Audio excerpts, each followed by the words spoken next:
Welcome today into what grows in my property. I just want to give God thanks and just let you all know that I am so blessed. Look what I have in my property. Roses growing in my property. Natural. God has blessed us. The Lord has indeed blessed us. And if you have missed some other videos that I made previously, just visit the channel and you'll see some of the things that we are blessed in our properties. And today I'm going to share with you about these wild roses that we have. These are called just pink wild roses. And the pink comes in different shades. I have this one here that has deep pink. And then there's this one here with this light pink, and then we have something that comes in between over there, right? And how you can identify these wild roses is that usually they have 5 petals. You can see that. Let me just bring closer. Let's see. Right. So there's 5 petals there. Here the bottom attached. And then let's go to that one here.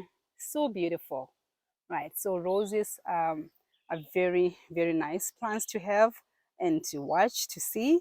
I know they are good for even improving the mood. If you are sad, depressed, and you walk through a field of roses, by the time you are done your walk, you're not going to be as depressed or as sad as you have been.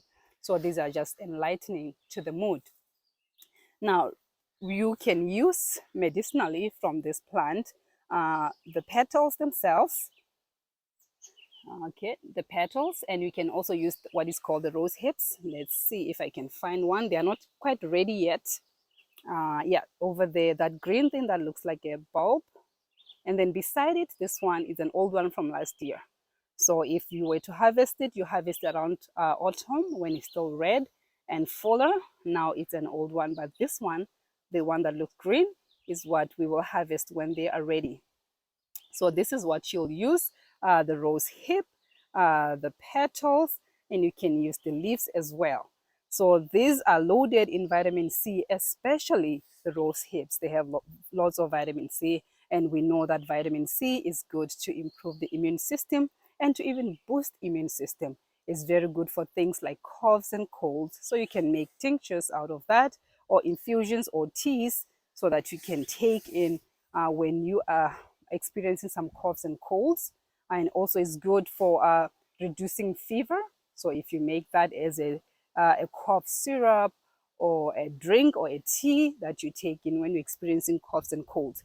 Now, let me be quick to mention that inside this rose hips, let's see if I can get that old one so I can show you something. Where is it?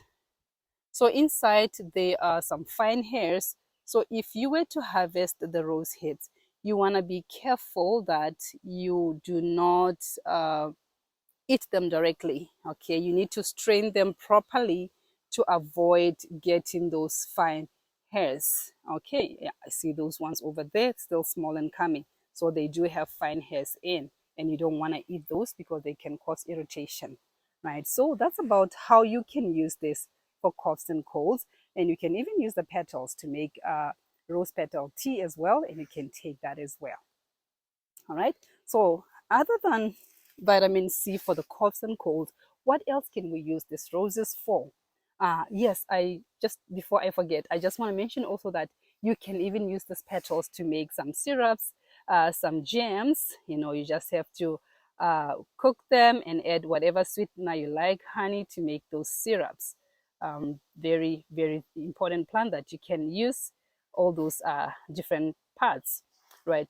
And also the petals, as well as the leaves and the rose hips, can be used also to relieve menstrual pains and cramping.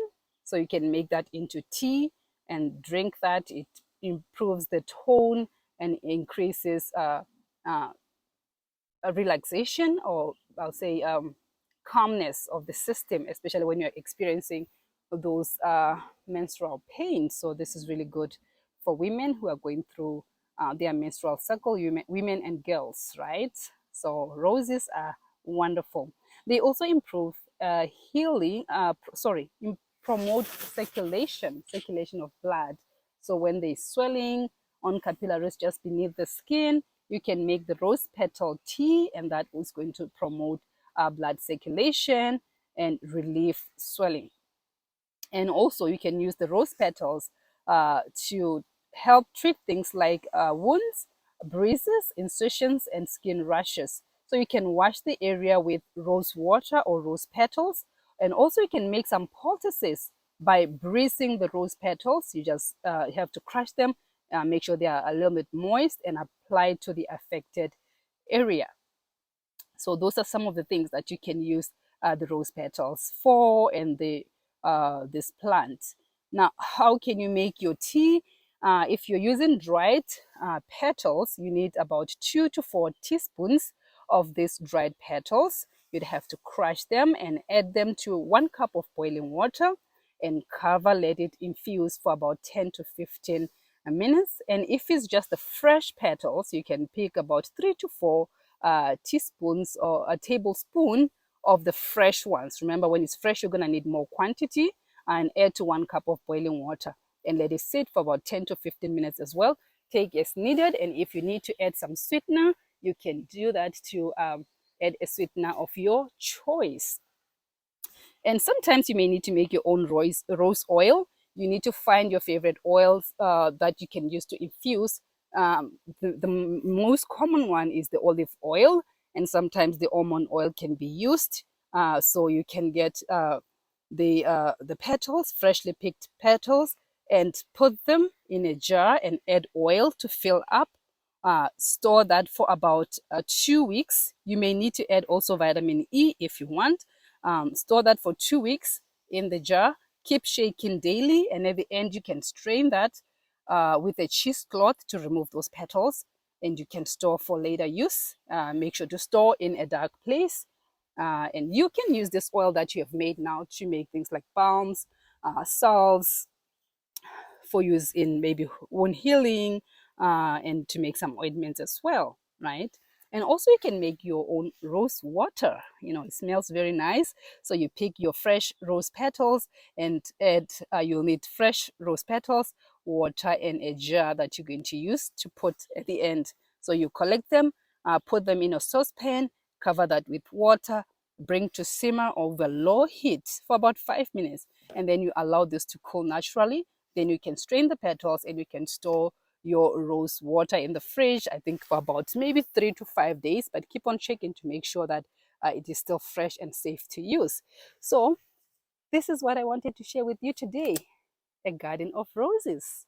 So this is what we have, the pink roses. I hope you've enjoyed this video. Share with others so they can see the beauty that God has blessed us with. Bye for now.